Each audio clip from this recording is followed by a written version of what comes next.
Hello, hello, listeners, and welcome back to the Jeune Maman podcast, where we talk about all things pregnancy, postpartum, motherhood, tips and tricks, and more from a Senegalese American perspective. Today, we are coming at you from a different angle, and I have a surprise guest for you guys. This has been a long-awaited interview. I have been trying to get this person to come on this show for, well, not even just this show, all my other projects, because Tamoko Sonal, I literally am the biggest pest in the world when it comes to this person. He's my little brother, a good friend of mine, also known as the Ice Geek on social media. So I'm going to give him a chance to introduce himself, and we will get started with today's interview. Imam, how are you? Hey, Aida. It's definitely a pleasure to be here. So happy to finally get this to work. But hey, yes, thanks again for making this happen. And definitely great to be here. You know, I still don't believe that your name is Imam. I've never met someone with that name. I need to see a birth certificate. You got. You know, it's about being special sometimes. You know, I'm just kidding. Yeah, well, but it's actually a thing. Mm-hmm. Yeah. No, go ahead. No, I was saying, like, people usually refer to Imam as a title, but it also exists as a name, you know, and it's the same as many other names, like Elhaj. You know, it's not meant to be a name when you really look at it. That's a good point. Yeah. But I've met other Elijahs. I've never met another Imam, though. That's what I'm saying to you. It's about being special. That's why you're special. I know. Well, I believe it now. So actually, give us a little bit more of an introduction into who you are before we dive into the interview.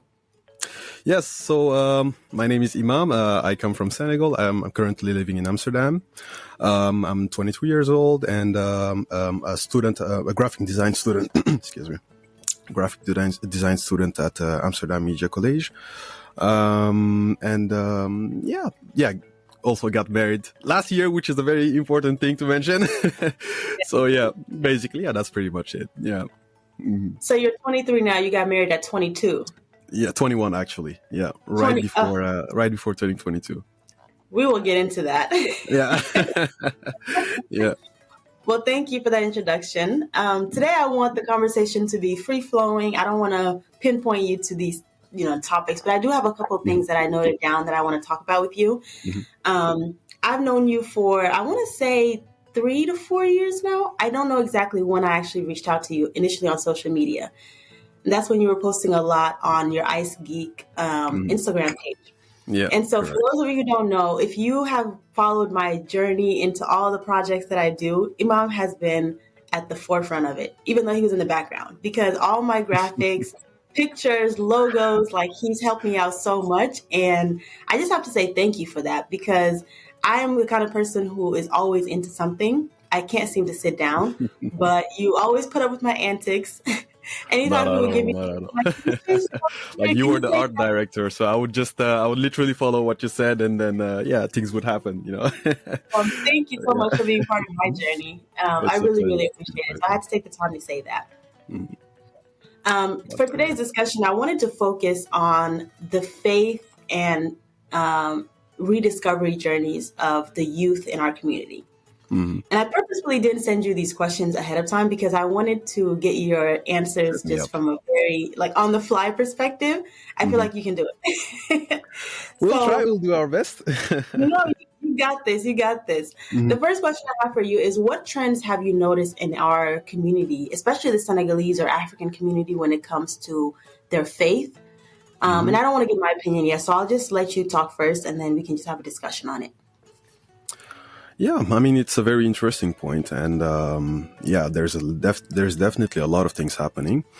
I do believe that people are getting somehow more and more conscious of their faith, and trying to they're showing it more, for example, on social media. For example, when you see these TikTok trends of them doing some activities and then inspiring and inviting others to hop into it. At the same time, similarly, we see that people are also taking stuff lightly on the religion, like on the other hand, and neglecting some part of it, and trying to make it seem like it's a small thing that you can just, get away with. But when it's actually important. So I think definitely a lot of things happening, a lot of things going on, and I think that we will go more into the specifics as we keep going for the discussion.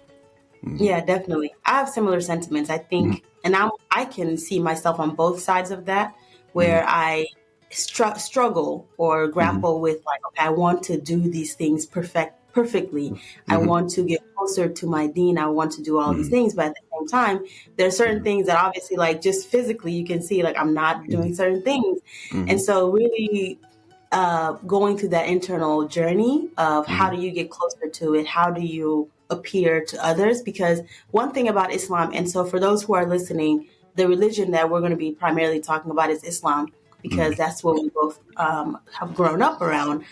And one thing about Islam is that, in my mind, people should be able to look at you and tell you're Muslim, or get an aura of Islam from you. And so I know that that's, especially in the youth, we definitely have a lot of work to do. But I think I agree with you in the sense that we are starting to see trends, especially on social media, of people making that journey and making the journey publicly. Correct. Yeah. 100%.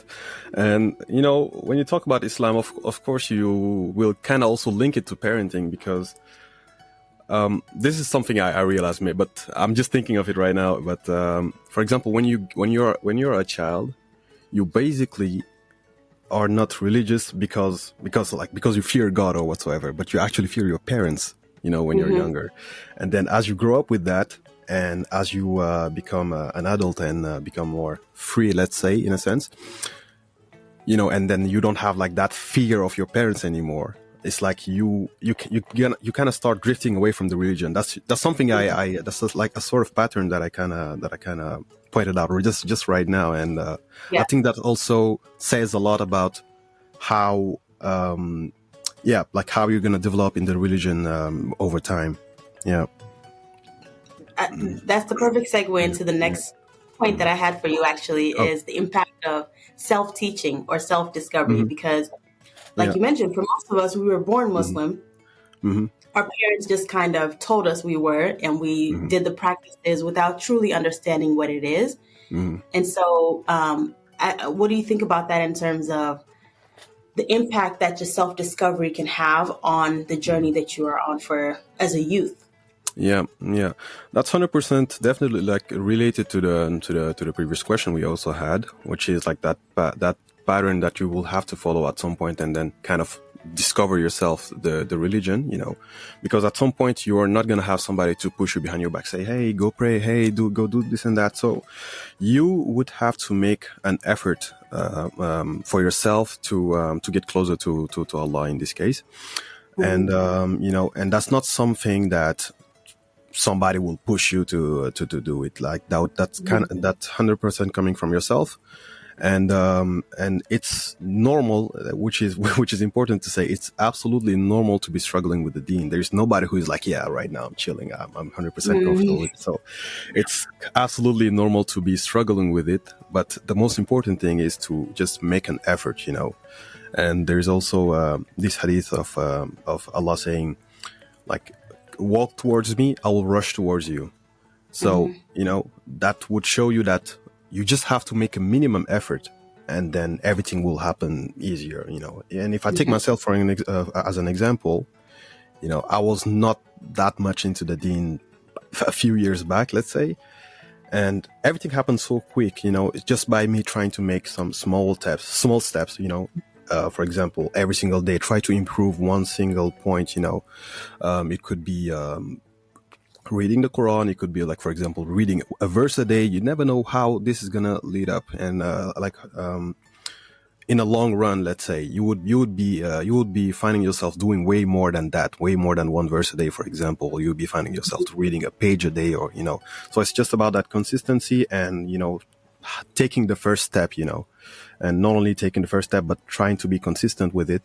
Taking small steps, and that's definitely one thing that's gonna help you develop some sort of faith, and and you would be independent with it. Like, you won't need. Oops.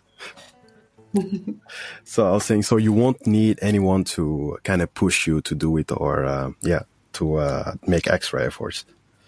Yeah. Oh, I sorry. think you're telepathic because Mm. every time I ask you one question, I'm Mm. looking at my list and the next Mhm. question you already told me. I love it. That's Yeah, cool. I mean, like, I'm not trying to be that annoying religious guy. I'm like trying to It's relate not everything to the religion, but it's the reality. Like, everything is linked to it. So and yeah. in every single topic as well. So and as you acknowledge that and try to use it on the way you're discovering yourself, on the way you're exploring things, and it just makes everything easier. I mean, hmm that's my point. That's what I experience personally. Yeah. Hmm. I Yeah. want to circle back to the Hmm. parenting thing because that's Hmm. something I'm actively working on now is Yeah. my daughter is still small. She's Hmm. one in a couple of months, but Hmm. I think a lot about what I want her to see me as when Hmm. she gets to that age where she starts to recognize things. Hmm. So I don't want her to grow up and be like, "Well, I'm not doing this because you didn't do it." I Hmm. never want that to come out of her mouth. Hmm. Yeah. Yeah. Not that she has to live the same life as me, but as a parent, you want to teach your kids not how to. You don't want to give them a fish. You want to teach them how to fish. Yep. So Hmm. me, I'm thinking about, okay, by the time she's, and I don't have a magical age yet, but I'm thinking like Hmm. by the time she's conscious enough to be aware, and Hmm. I'm thinking back to myself, and a lot of us, I think at the age of 5, we could start to recognize things, and Hmm. a lot of our memories goes back to when we were 5. Yeah. Hmm. I am on a journey myself to be the best version of myself by Hmm. then. I mean, hopefully not the best because I want to keep better and Yeah. better, but by then I Hmm. want to get to a point where she can look at me and be like, okay, yeah, that's it. Hmm. So going back to the parenting thing, and I don't know if this is a question or just a statement. I might Yeah. be going on a monologue here, Yeah. Go but ahead. it's something that I think about a lot because for many of us, like you said, we were told to go pray. We were told to Yeah. fast. And Hmm. when we grow up, something that came to mind is the Why Me series that Hmm. Sheikh Suleiman is doing. And one of them Hmm. is, Am I truly a Muslim? Hmm. And I just love that one because I think that's a question we all have to ask ourselves Hmm. is, am I Muslim because I was raised this way and I'm just supposed to do it? Or am I Muslim because I chose to be Muslim? Right. So that's Hmm. something that I Yeah. want to bring up because I think a lot of our listeners are probably having, whether they're Hmm. saying it out loud or just thinking it, are Hmm. probably thinking the same things. Hmm. Yeah. I think when it comes to parenting, you know, things happen earlier than people usually think. For example, you stated the age of 5, but for example, I think the children start recognizing things much earlier, like as soon as they can recognize, like they know who mom Mm-hmm. and dad is, for example. If you may have realized it already, but children usually pick up things by imitating. Yeah. Sorry. Yeah. Excuse my English.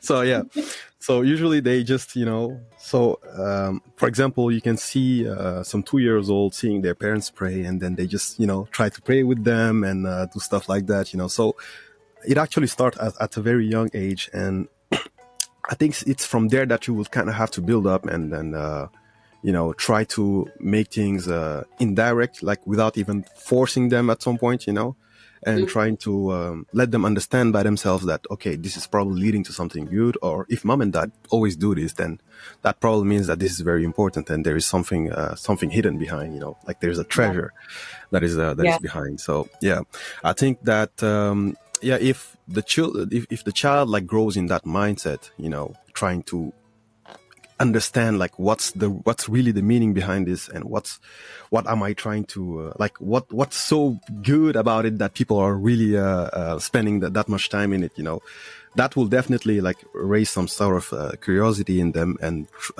make them want to dig further into it. Yeah, I Yeah. think that's definitely a thing. And also regarding the why me thing, it's something that, like, I don't know if you have realized this, but the reverts, I realized that always the reverts, they're like 200% more focused into the religion that rather than the ones who were born Muslim, Yes. for example. Yeah, you've probably seen that. And I think if you're born Muslim, you just take some things for granted, I think, like you take your faith for granted, thinking that this is something that's going to remain with you forever, but you're not even sure if you're still going to die as a Muslim. So, which is very scary as well, So that's why you have to recognize it as a blessing, that the faith you have is a blessing, and you just have to keep like polishing it. You just don't, leave it like that and say, what, things are going to happen, and it goes back to what I said at the beginning. You really need to make an effort, it's by, trying to build small steps that you will get into a specific point, and striving to be the best version of yourself is something that you should always do, and that you shouldn't like wait till a specific period to say, okay, now I'm gonna start, because the scary thing is the time is limited and you don't know where your time is going to run up. That's the thing, so that's why you always have to hey, don't stress out. Don't stress out. I'm just but it's the sad truth, though. It's the sad truth. Like we usually take things for granted and think that we have enough time. It's like you telling yourself, okay, if I get 200 reminders, then I'll start practicing, for example, and then if you die, for example, at your 105th reminder, and you won't go to Allah and say, hey, but I still had the 50 reminders left in my head. So, it's not going like that. So that's why you really need to start ASAP and, try to work with it and understand that you can't be perfect in one day. It's going to be difficult. Some days you're going to be like, how am I going to do this again? But but it's definitely something that you have to work on, and people usually don't make it their goals. That's also one thing. But if you really make it a goal, and if you really make an effort and try to take that first step, you're definitely going to get something positive from it. 100%. Yeah, definitely. I think a couple of things came to mind as you were talking. The first being, I think our parents raised us from a point of fear, or our society, being Senegalese, I'll say that, is, it's always about what will happen if you don't do certain things. And it's only that, from what I've noticed during like certain events like Magal or Gamu or Ramadan, when people are saying, oh, if you do these prayers, God will do these things for you. So even when we are saying it in a positive way, sometimes it's like from a selfish perspective of what you will get out of it. I think if we shift the mindset when we're raising kids to be more positive around Islam, and not just about the punishment side, but the rewards as well. And we've put certain structures around it. Like me, what I want to do is like make Ramadan an event, decorate my house, get my kids really excited for it so that they can look forward to it every year.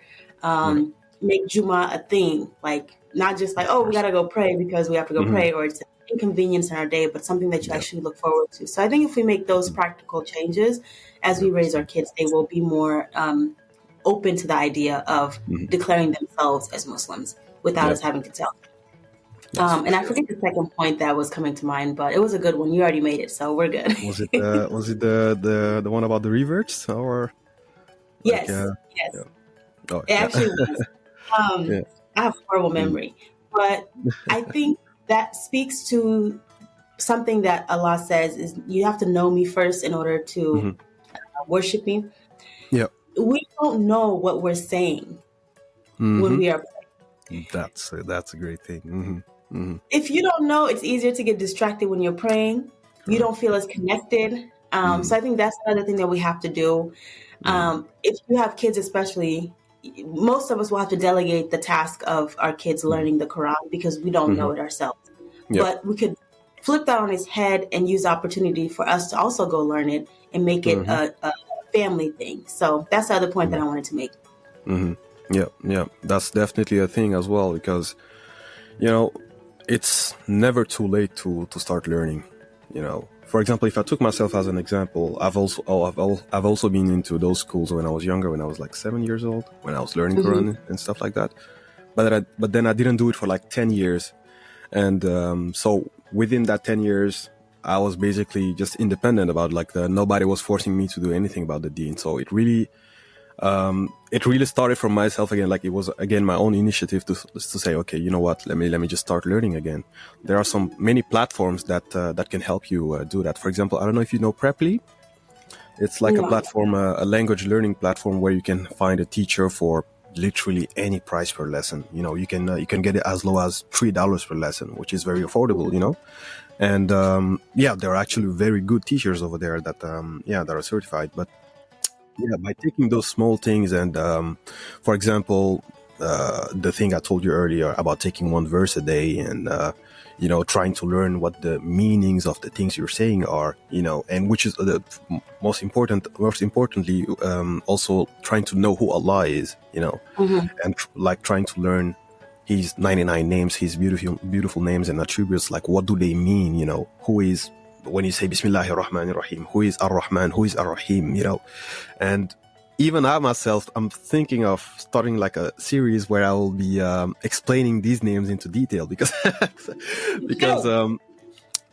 like people just mention it every day, but they don't really know what the meaning behind it is. And they usually see God as something, okay, God is definitely something that you should fear, but you don't have to practice the whole religion on fear. You have to practice it on hope, and also like you have to develop some kind of connection with God as well, And like when you take His name and attributes, for example, you would barely see any name that will be like scaring or whatsoever.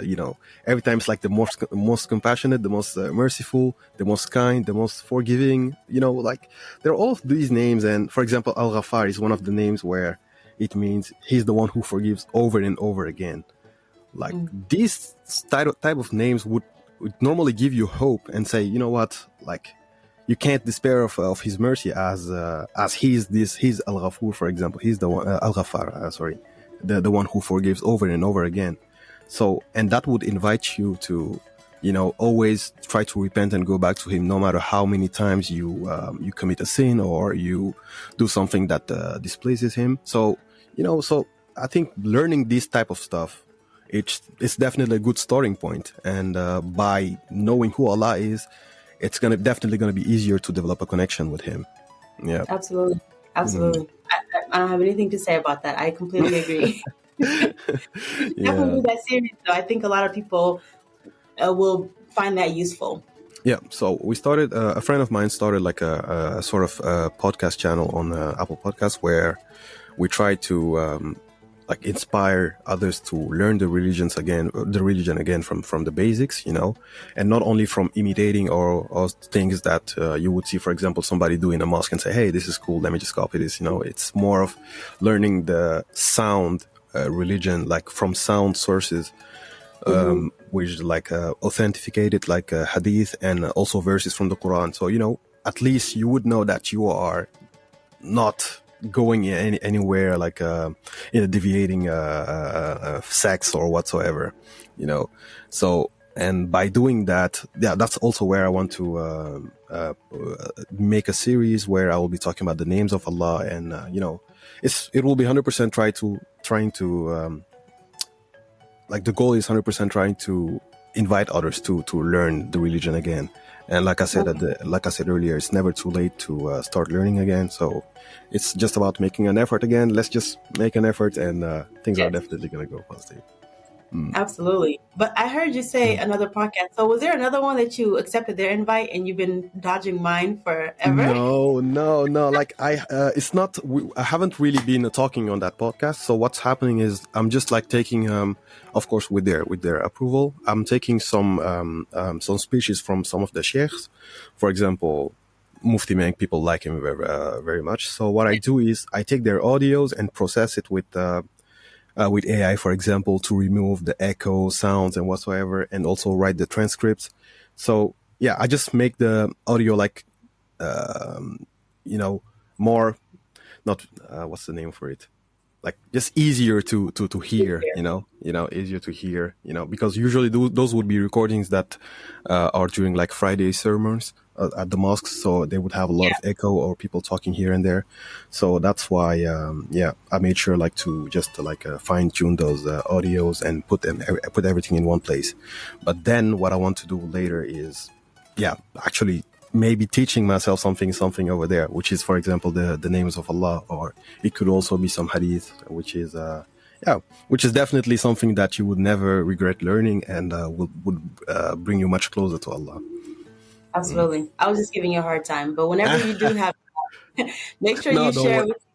share with listeners. Don't worry about that. Don't worry about Well, one thing I want to ask you, Imam, you that. mentioned earlier that you are now 23, Hmm. which is so young. A couple of times you've said, when I was Hmm. younger, I'm like, he's still young. Well, But I want to ask you, mhm. in our community, have people tried to deter you from going on this spiritual path? Because we have certain sayings in our background, like "Dangay dun sa sandaw," like you should Mhm. live your youth, and then when you get Mhm. older, then you should start being more religious or start Mhm. practicing more diligently. Have you received any feedback or backlash on this path that you're on? 100%, of course, of course. You know how the Senegalese community is sometimes. Of course, I would say, demotivate you by saying this type of stuff, saying, you know what, hey, you're still young. But back to my point about like the 200 reminders, yeah, like it's just not happening like that. You can die at any time. You see babies dying, you see people out like in the teenagers dying. So, you never know when the clock is going to expire. So yeah, that's why like I find it a bit, it's sad, definitely. It's definitely sad, but I find it like illogical to say that type of stuff to children.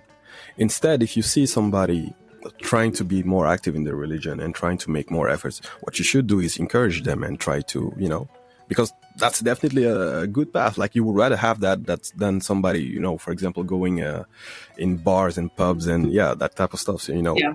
So when you have those type of things, you should definitely try to encourage them more. And the sad reality is this type of sayings are coming from parents or relatives, or like not really friends, but it's always someone in your family or whatsoever. But there's a thing which is, if you know that what you're doing is the right stuff, is the right thing, you shouldn't really be looking back and saying, hey, you know what, maybe this, maybe that, because that will develop some was is like whispers from the shaitan.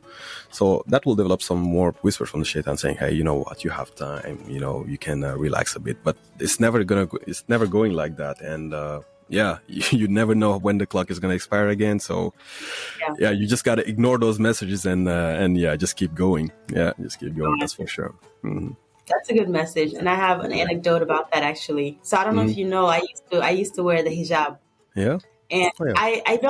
I won't say that I was on this super religious path that made me do it. Mm-hmm. Um, I just started doing it. Yeah. And I got Mm-hmm. a lot of that feedback, a lot of Mm-hmm. that demotivation. Yeah. And I don't have any excuse for why I took it off. Mm-hmm. I was much younger, so it could be that I was more impressionable, but I don't even want to say that because Mm-hmm. if I was conscious enough to put it on, I should have been conscious enough to keep it on. Just keep it And I'm on. back on that path of like, I literally think about it all the time. Like, oh, I want to put it back on. I want to put it back on. I just need to find the courage to just do it and stick with it. So pray for me, inshallah, that No we worries. be able No to worries. get back to that. Yeah. Like I said again, it's just about making an effort. Try to make it your goal. Like, and Mhm. when you sit back and you really think about it, like, have I really tried to go back on that path? And you're like, I haven't really made that effort. Like that's usually how you would feel like, so yeah, it's definitely, I'm not saying it's something easy because the social pressure is crazy. Like everyone would be commenting here and there, yo, like, even my wife has been having that. And Yeah. yeah, with her family as well, was principal. Like even my small sister as well, she started wearing hijab as well, but she was also getting that kind of backlash. Yeah. But I just made sure like they understood that this is like they are on the right, so they shouldn't be listening about anything else. And the social pressure, like it's crazy. It's crazy. Like you would hear comments from everywhere, anywhere, like coming from every single way. So that's why you just you just have to work around it and see how you can ignore those type of messages and Yeah. make the best out of it. Mm-hmm. Absolutely. Yeah. Absolutely. Mm-hmm. So now I want to get into the part that everybody's been waiting to find out. Why did you get married so young? Why did I get married so young? That's a great question. I'm not gonna ignore the religion aspect of it, but okay, first of all, what made it easy for me is I definitely felt like I found the right person. So I was definitely feeling like a sort of very close connection with my wife now, and I could see her as the mother of my children. I could see her as somebody I would muñol, Mashallah. like, and he was not a person who I would just look at and say, like that type of stuff. So Yeah. as long as you see a person and you like you don't have any negative feeling about her when you just look at her, that's already something powerful. But of course we cannot go away with the religion as well, which is Yeah. something that definitely boosted things, which is the religion is definitely encouraging us to get married early, and it's never something that I thought of doing before. I was always thinking, okay, when I get like 29, 30, yeah, but something like that. So what made it easy is, yeah, I was trying to get closer to Allah during that period as well. And my wife as well was in the same direction. So she was also trying to find her way through. And even though we are very different persons, like she's Really? like this type of, yeah, we're very different, but it's not been a problem. And you would be able to relate in some cases, for example, watching series, the Senegal series and all of that. So yeah. So yeah, we're definitely different persons, but we still had the same goal, let's say, at the end of the day. And so I was like, you know what? As long as it is the right person, as long as you have that trust and that tawakkul, which is like some deep trust in Allah, knowing that everything happens for a reason, and you just have to grab the occasion and not let it slip every time. So yeah, so I just made it happen. So it was very complicated at first, and you probably remember about it because I was talking The to you. first conversations of Yeah, like bringing it up and that's right, because I think you were one of the first people I talked to about it, like when I yeah. was planning to do it. So because I don't even know what inspired me to get married very early, but yeah, it's definitely Allah. So yeah, but It's a good so thing. when I had the idea, it was definitely complicated to get it across with the parents and stuff like that. But alhamdulillah, everything went smooth. Mhm. Alhamdulillah. I'm Yeah. glad because Mhm. if you find a good school, you don't Mhm. hesitate to go to that good school. Yep. If you get a good job offer, you don't hesitate to take it. Mhm. So Mhm. this is even bigger than that. This is a person Yep. that you want to spend the rest of your life with. And like you said, if you have that trust in the Mhm. person and in Allah, Mhm. it just Mhm. makes sense. So I'm glad that Yep. everything worked out. Mhm. That was a stressful time for me too. I was praying. I was like, God, please. No, but yeah, I mean, like, I think the marriage, like the whole process, the most stressful part for me, it was not um, trying to go in to be in the same level with the person. It was not thinking of the consequences, like what would happen after it. It was not the financial part or whatsoever, but it was definitely me talking to my parents. Yeah. That was the real challenge, because, like, if you take a look at it, it's like this. I have two older brothers. One of them is 6 years older. The other one is 2 years older. None of them are married yet. So can you imagine? Like, my parents were like in this sort of expecting my the eldest like to get married anytime soon. Trying to look patterns there. And me, I was literally out of the conversation, so they would not even looking at it. They thought I was just this guy, big fan of video Just games, coming in and out. drawing. Yeah, just this guy. Like, yeah, okay, he's probably too focused on drawing or whatsoever. And so it was definitely a challenge to come to them and make them understand not only that I'm like interested in one person and I want to get married. So it was like two big things that I had to tell them at the same time. And I love how on one of your previous episodes you were talking about like the authoritative and Authoritarian and authoritarian. Yeah. authoritative styles. Yeah. Yes, exactly. So I had like a mix of both. Like, my parents were just like they raised me in a sort of way in which I was like, okay, they were like, okay, just do your thing, but not at the same time. Like, I was not at the same time like very close. Like, they wouldn't be here specifically like supporting you in specific stuff and stuff. Stuff like that. So and also like there's a sort of age gap in which I was not like 100% comfortable with to talk to them about some type of things, Yeah. like which became taboo. And you would usually get some pieces of advice from other people who are not your parents, which is not always fine. But yeah. So, What happened? so yeah, that was definitely a complicated part. So yeah, talking to my mom was okay. Better, the moms are always more understanding. But I was like, wow, it's gonna be a challenge to talk to my dad about it. But I remember, like, I really truly remember on the day I had to do it. He was like sitting in the living room, and there's the kitchen right next to it. So I said, okay, you know what? Took a deep breath and said, okay, let me just go. So I walked, as the moment I walked into the living room and I looked at him, I walked straight to the kitchen. I'm like, nah, I can't do this. Literally. That's hilarious. I remember walking in and out like at least 7 times. Wow. Like hesitating. Okay, should I start now? So nah. I was like, is this the right moment? Nah, maybe I should talk to it later about it later. But yeah. But when I talked to him about it, like, I expected worse, let's say, but it went super well. Yeah, he completely understood. He was definitely surprised, same as my mom. She was also very surprised, and I could definitely see on their eyes that they were like so stressed about it. They're like, what? So yeah, like really, they were like, what? So yeah, and yeah, but it went smooth. So he just reminded me that he was really like making sure I was ready, saying, okay, don't forget that if you have a wife, you are okay. In Islam, the man has to be like 100% responsible. That everything going, talking about finance, so the man is responsible for it. So. Yeah, he was maybe trying to scare me with that type of stuff, saying, hey, don't forget you have to do this and you have to do this. That type of stuff, like what's your plan, where you're going to live. It seemed like he was trying to scare me to see if I'm really sure about what I'm doing, which is something my dad usually does.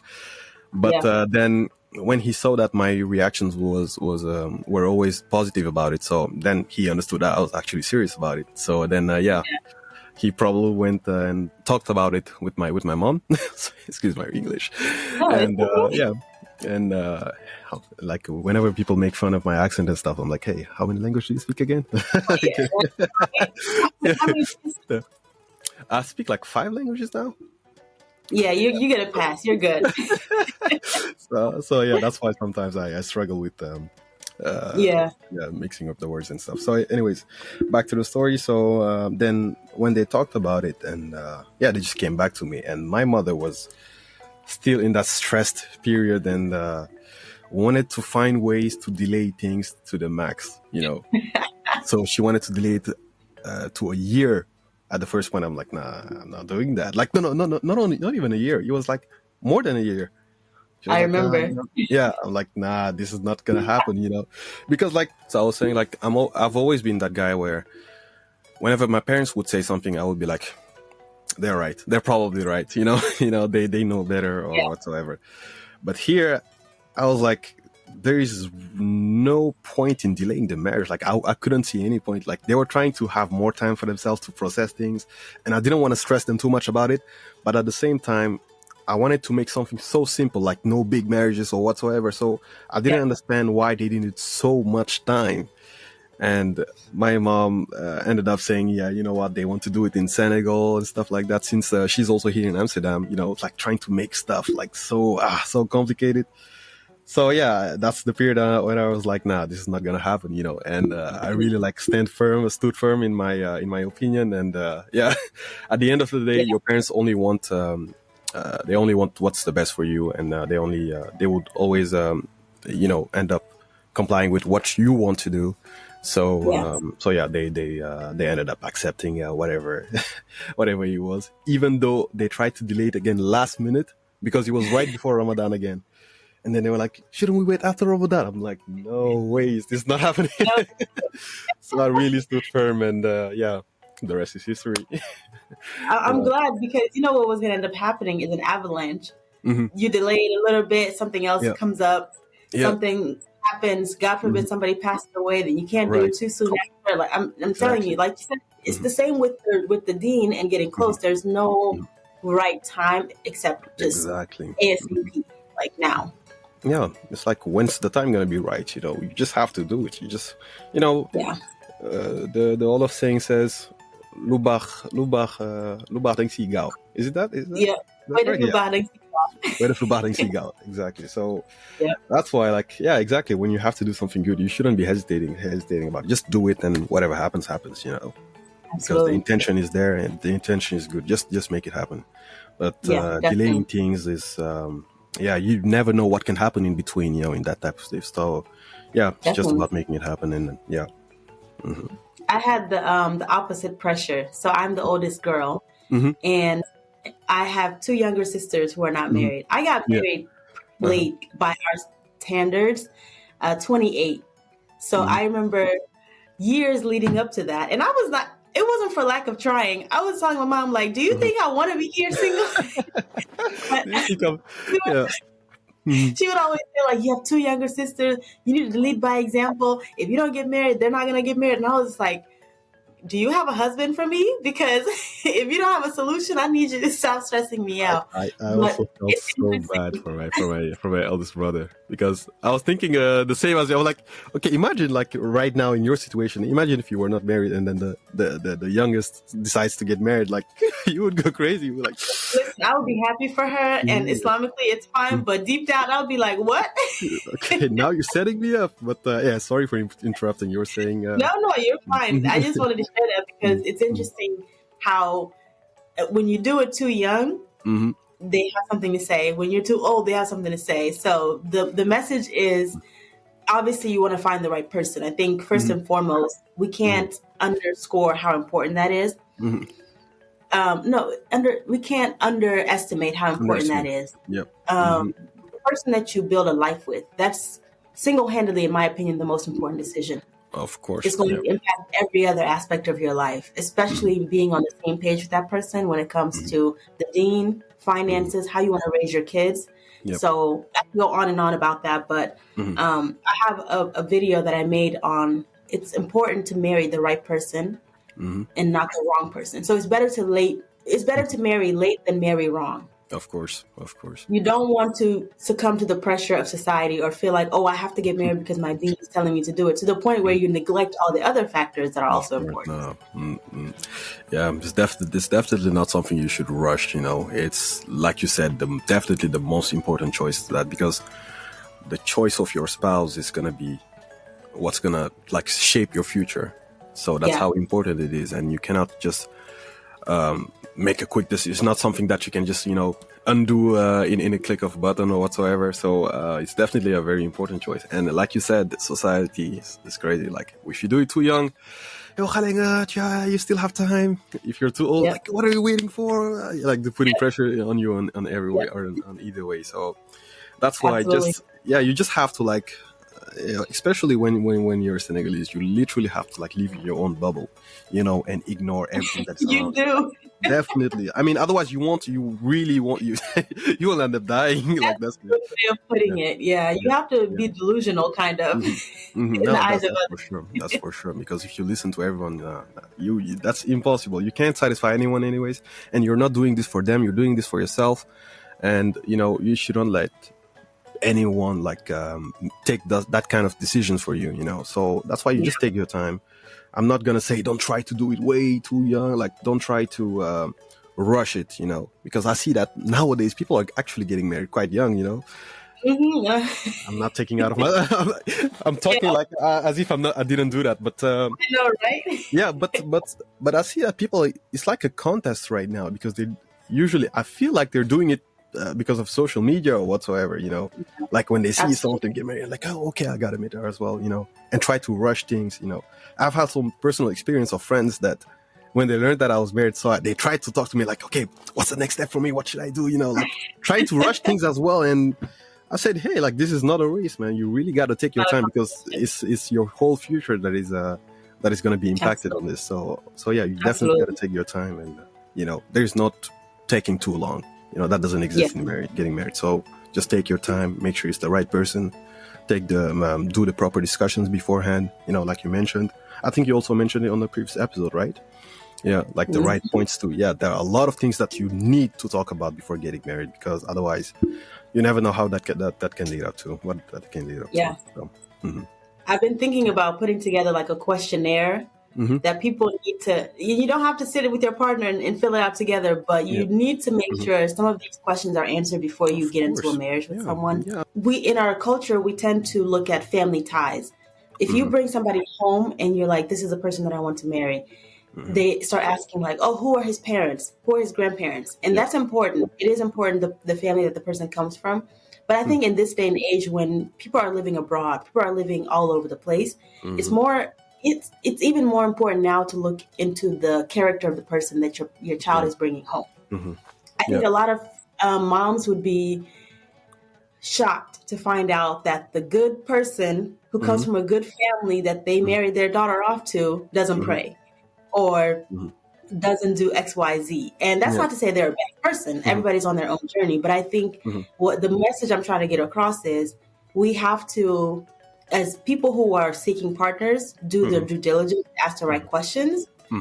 And as parents, make sure that the person, you actually get to know the person your daughter is or your son is trying to marry. That's one thing I know, like in Western culture, they kind of do it on the extreme level of like integrating families prior to marriage. And I'm not suggesting we do that. Obviously, we want to keep things the halal way, but get to know the person. It's not that you see them one time and you want to be the kilifa and you're like, you're just saying, like, no, get to know the person, understand, is this the right person for my daughter? Or is this the right person for my son?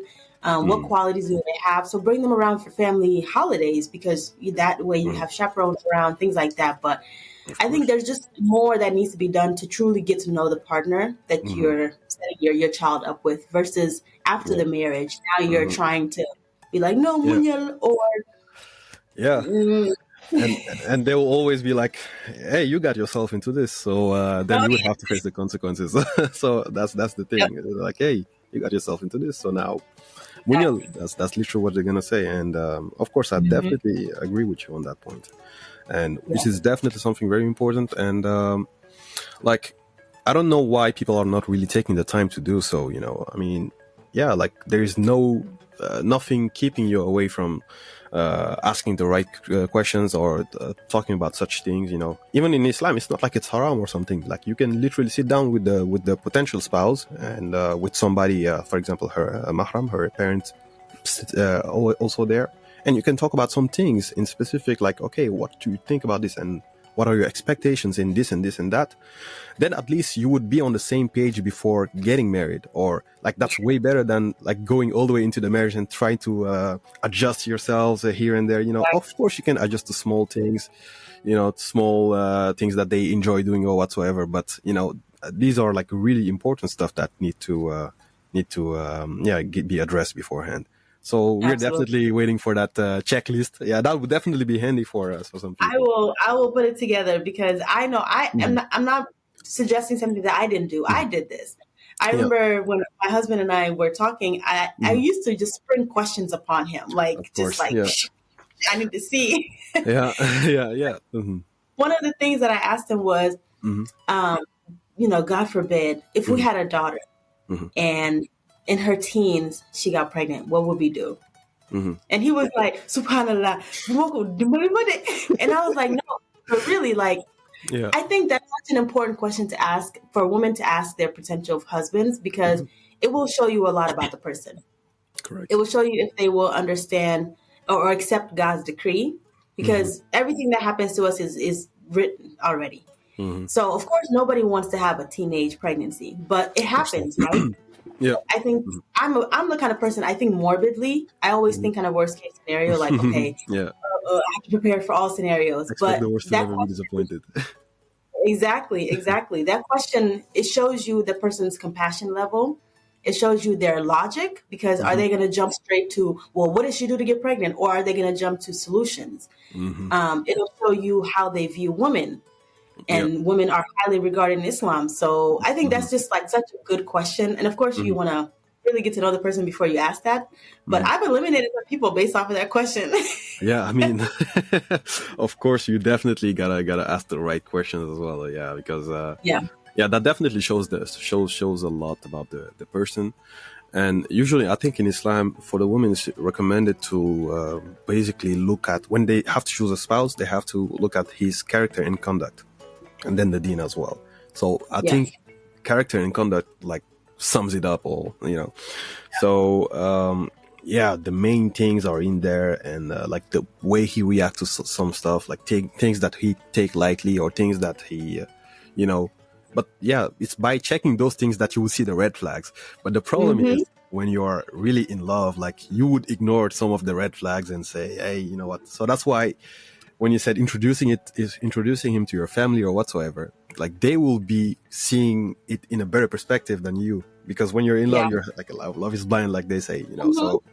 So yeah, they would see it from another perspective and be able to warn you on some of the stuff, like some of the red flags they see that you may have not seen. So yeah, that's definitely a thing. Definitely. So what are some things that you were actively doing to be a better husband, according to society, or like decent morals, or just Islam in general? Like, what do you mean? Sorry, I didn't get the question. Something that you're doing actively and consciously to be a better husband. To be a better husband? I mean, I think the first thing is trying to be the best version of yourself first. I mean, yeah. Like, yeah, in a lot of things, like what you would want your wife to be or whatsoever, like you have to lead by example, of course, you know.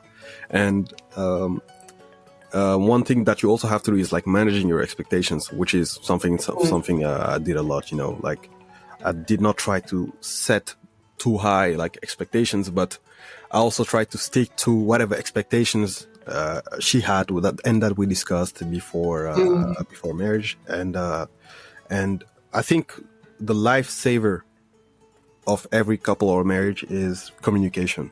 So getting your communication to the top notch, like to the best level you can, that's the thing that's going to save you with everything. So that's something that I definitely had to work on a lot, because I was that type of person who would, you know, just stay in my own bubble and like very, you know, I wouldn't like really communicate how I feel in some type of stuff. And I knew that it was not something good. I knew it was definitely something bad. And, you know, so I tried to get a bit more social and not social literally, but we like more communicative with my wife, let's say, you know. And so that's something I'm still working on. I mean, according to her, I'm doing great, but I'm still working on it and always trying to make it better, you know. That's good. I think that's the most important thing, communication in all aspects of life, but especially with marriage. You're living with a person, you're bound to step on each other's toes. So it'll happen, but just communicating and remembering that that you're in it for the long haul. You keep that in mind, and you're like, well, here we go. Yeah. That's definitely a thing. Thanks for sharing that with us. It's a pleasure. Something else that I want you to share with us is your Umrah trip. Can you tell us about that? Another thing. Umrah trip. Yeah, it was it was definitely a great experience, you know. And what led up to this, I think it's, like I said at the beginning, trying to make small steps, you know. Like every one of us would want to go to Umrah, you know. But who actually have them on their like checklist, on their like goals list, you know? Like people don't really, they say, okay, I want to do this, but they don't really take the time to set it on their like goal list or whatsoever. So what happened is, it's just like that, you know. I was like, okay, if I don't plan for this is not gonna happen. It's never gonna happen. So step one, I need to make it a goal. And actually, initially wanted to go last year. So last year I said, you know what? By the end of this year, I gotta make sure I go to Umrah. Like what's keeping me? I have all the conditions. Like, you know, here, alhamdulillah, you have the means to work, which is much more easier than in Senegal, for example. So you can, if it's the financial problem, the financial part is not an issue. It's definitely not an issue. And it's not too far as well, the distance and everything. So, and I usually spend money almost every year going to different countries, for example, going to Turkey and spending money on things that, you know, that won't benefit me in any way. But then I say, okay, like this is the potential best trip that I can ever have. Not only like in a touristic perspective, but also that will get me much more closer to my deen. And so I said, you know what, let me just make it a goal and make sure by the end of 2023, this is going to happen, you know, like, I love that. So yeah, but alhamdulillah, when you, like I said, when you just take the small steps, you don't even know how Allah can make things happen faster than you think. I thought it would be much harder, but alhamdulillah, Allah made it, definitely made it easy. And I found just a good company that would take care of the entire trip. Yeah. So it's like a one-time payment thing, and they take care of the hotel, flight, and everything. So yeah, so I was like, you know what, I'll do it this year. So I tried the first time. The first time I had the intention to do it, and then literally a few days before the trip, they refused the visa. So I was like, well, and that was definitely discouraging. So yeah, so I was like, okay, you know what? So I prepared the whole entire year for this, but it's just about accepting Allah's decree and Yeah. being content with whatever happens in whatever situation. So I just took the L, and I said, you know what? Okay, whatever the time, whenever I have the opportunity again, I'll try to seize it. And then there was this one other time, which is the last time. The same company I wanted to go with, they just posted an announcement saying, okay, in 3 months, there is this Umrah trip happening. I was literally not ready financially, mentally, or whatsoever. But I was like, you know what? I'm going on this one. Like, I won't miss this opportunity. And alhamdulillah, God definitely made everything so much easier. And it was the best trip I ever had. And I definitely want to go again. Yeah. It was the right time. I'm glad it worked out. Yeah, definitely. I'm so happy that I could have that opportunity. And it's not something, as well that like you would really expect, like, okay, let's say society would say, okay, you're too young for this again, you have time, and but you're spending all that money in trips going to Dubai and whatsoever, so why not take that money and do something that not only you discover more things, but you also get closer to your deen. So I didn't hesitate in that point, and I don't regret. And the only downside is once you go once, you always want to go back. So like right now, definitely want to go back. And yes, amazing experience. Like, it's crazy to see. I hear people say that all the time, that you want to go back. It calls you. Yeah, definitely. Like when you like see things in real life, and when you go to places that our beloved Prophet sallallahu alaihi wasallam has been to and stuff like that, it just hits different. I really can't really find the words to explain the feeling of it, but it's just amazing, and see that, like, the legacy that he has left, like seeing all of these millions of people that you're seeing, like everything was initiated by this one man, and thinking of the hardships that he went through, and also when you learn about his story, his seerah, so his story, and seeing that like the potential things he was struggling with, for example, the weather there, stuff like that, I was like, wow, that's crazy. Like the distance between Mecca and Medina, for example, like imagine, like we were on a bus, we couldn't take the train, so we were on a bus. It was like 6-hour ride, which was like very long, but the bus was still with the airco, the AC and everything, but we were still complaining, saying, this is taking very long. But imagine, like, the man was doing it on a camel, like directly in direct contact with the sun and everything. So yeah, when you experience those things, you're like, wow, that's crazy. And when you see also the level of faith that people have, the locals and stuff like that, it really shows you that sometimes you're taking stuff for granted. You think that you're doing already too much when you're in your country, but then you see when people are like really spending their whole days in the learning Quran and doing dhikr and stuff like that, you're like, I really gotta do better than that. So yeah, so it motivates you. That's definitely for sure.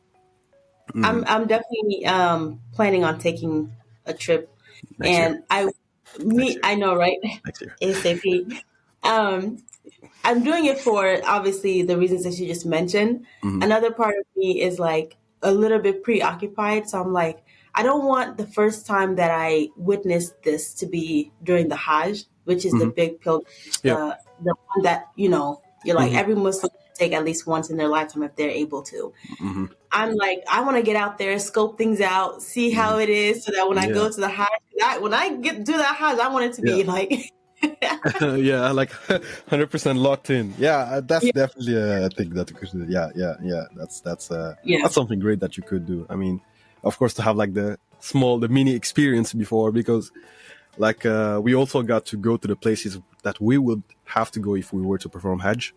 And like you would also be prepared, like mentally, and know what you could expect during those days.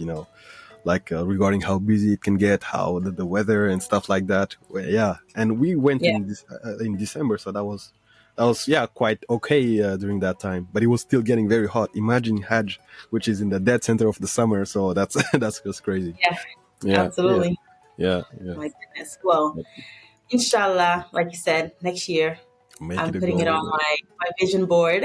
Yeah, definitely make it a goal. And I want to go with my husband and take our daughter as well, inshallah. Definitely. Yeah. Like if you are if you're financially capable, just don't hesitate, And what you said, doing the Umrah beforehand, which is also a very good thing, I mean, me personally, I think it's better to get yourself mentally ready and also like know what you can expect. So yeah, if you can, definitely do that. Definitely. Well, thank you so much for sharing all of these experiences about yourself with us and my listeners. I really enjoyed this interview. It's always a pleasure talking to you. And I think our listeners will be able to really see themselves in this episode, because I'm not bringing an old, imam, no pun intended, to talk to us. A young but with the times, and he gets it. And I think that's just really wonderful to see, because we need more examples like that in our community to show us that this isn't something that you wait until you're old to do. This isn't something that you have to be told to do. You can initiate this and self-motivate to get to the point where you want to be with your deen and with life in general. So I want to give you the time to give some parting thoughts and say goodbye to my listeners. Yeah, first of all, it's again a huge pleasure to be part of this, and it's also weird to be in the first person perspective right now, where because I would usually sit down and watch and say, hey, like relate. You always want to share your thoughts when you are watching directly from the third person, and yeah, it's definitely been great to share directly my ideas and stuff like that, and.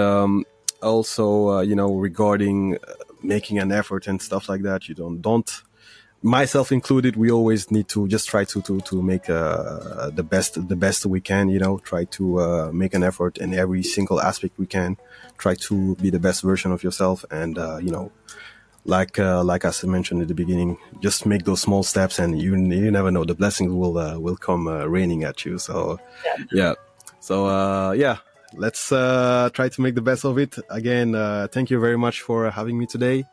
And it's definitely been a pleasure. Yeah.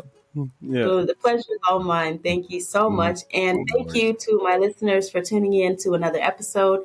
I appreciate you guys more than you know. This is as fulfilling for me. I hope it's as fulfilling for you as it is for me, because this is a project that I started to talk about motherhood, and it's just growing because there's so much that encompasses parenthood and who we are as people. You can't parent if you don't know who you are. I truly, truly believe that. So thank you guys for allowing me to be vulnerable with you guys and go on this journey publicly. I can't say thank you enough. So I'll stop there before I get emotional. But